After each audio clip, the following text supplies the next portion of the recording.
നമ്മളിപ്പോൾ കൈറോയിൽ നിന്ന് ഏതാണ്ട് 50 കിലോമീറ്റർ അപ്പുറത്തെ ഫയ്യൂം ഡെസേർട്ടിലുള്ള പ്രവിശാലമായൊരു സിറ്റി ഓഫ് ഡെഡിലാണുള്ളത്. ഇവിടെ ഏതാണ്ട് 4-5 കിലോമീറ്ററുകളോളം പതിനായിരക്കണക്കിന് കബറുകളാണ്. ഇതൊരു 10-ാം നൂറ്റാണ്ടിലെ അല്ലെങ്കിൽ 8-ാം നൂറ്റാണ്ടിലെ ഒരു ഓൾഡ് സിറ്റിയെ പോലെ ഇങ്ങനെ കമനീയമായിട്ട് ചെറിയ റൂമുകളിൽ ഓരോ ഫാമിലിയുടെയും കബറുകൾ ഒരുക്കിയിരിക്കുകയാണ്.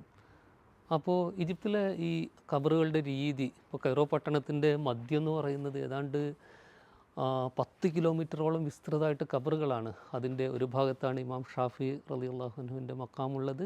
അതിൻ്റെ മറ്റൊരു ഭാഗത്താണ് സയ്യിദ നഫീസ ബീവിയുടെ മക്കാമുള്ളത്.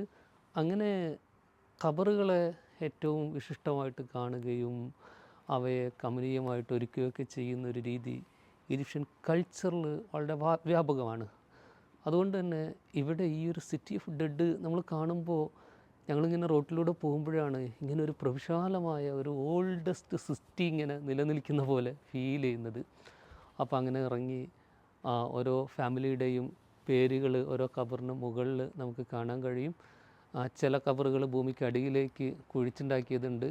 ഇത് ഏറ്റവും രസകരം, ഇതൊരു മരുഭൂമിക്ക് മധ്യയാണ് ഈ പ്രവിശാലമായ സിറ്റി ഓഫ് ഡെഡ് ഇപ്പോൾ നിലനിൽക്കുന്നത്. ഈ ഫയ്യൂം ഡെസേർട്ടിൽ നിന്നുള്ള പ്രശസ്തമായ സിറ്റി ഓഫ് ഡെഡ് കൈറോ സിറ്റിയുടെ നടുവിലാണ്. ഇത് മറ്റൊരു സിറ്റി ഓഫ് ഡെഡ് എന്ന് നമുക്ക് പറയാവുന്ന തരത്തിലുള്ള നമ്മെ വിസ്മയിപ്പിക്കുന്ന ഖബറുകളുടെ ഒരു കൂട്ടമാണ്. പലതും ആധുനിക ഖബറുകളൊക്കെയാണ്. ചിലത് 2002-ലും 2004-ലൊക്കെ മറവ് ചെയ്ത ആളുകളുടെ ചില ഡേറ്റുകളൊക്കെ ഞാനിവിടെ കാണുകയുണ്ടായി.